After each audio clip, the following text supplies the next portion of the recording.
Assalamualaikum warahmatullahi wabarakatuh. Sebelumnya perkenalkan, nama saya Muhammad Alfanik Bolo Soleh. Saya dari kelompok 12.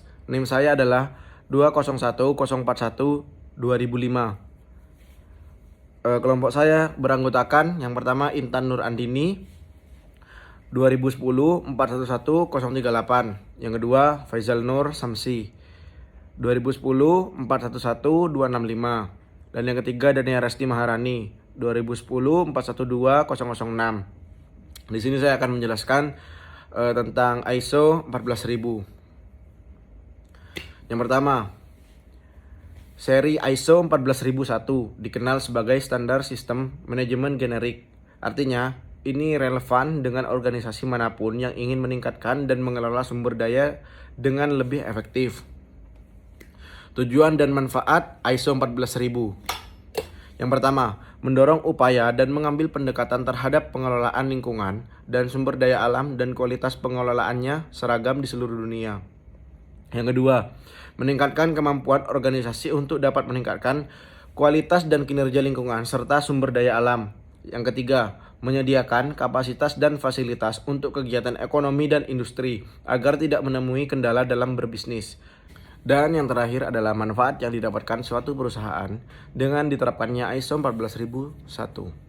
Yang pertama, perlindungan lingkungan. Sistem manajemen lingkungan 14001 memungkinkan manusia dan lingkungan ada dalam kondisi baik. Yang kedua, perlindungan lingkungan. Sistem manajemen lingkungan 14001 memungkinkan manusia dan lingkungan ada dalam kondisi baik.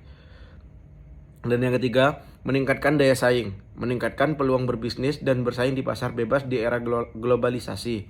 Yang keempat, pastikan kepatuhan terhadap hukum dan peraturan. Sistem manajemen lingkungan ISO 14001 menjamin perusahaan yang memilikinya sesuai dengan hukum yang berlaku karena ada dokumen tertulis. Lalu, penerapan sistem manajemen yang efektif. Standar ISO 14001 mencakup berbagai teknik manajemen yang baik, termasuk manajemen personalia, akuntansi, kontrol pemasok, kontrol dokumen, dan lainnya. Selanjutnya, penghemat biaya. Selain memudahkan dalam memenuhi kebutuhan konsumen tanpa perlu repot memenuhinya lagi, juga dapat mengurangi penggunaan bahan kimia dan limbah serta B3 yang perlu diolah kembali, serta prinsip-prinsip penerapan sistem mutu ISO 9000, yaitu lakukan dengan benar dan benar pada kali pertama. Selanjutnya, hubungan masyarakat yang lebih baik.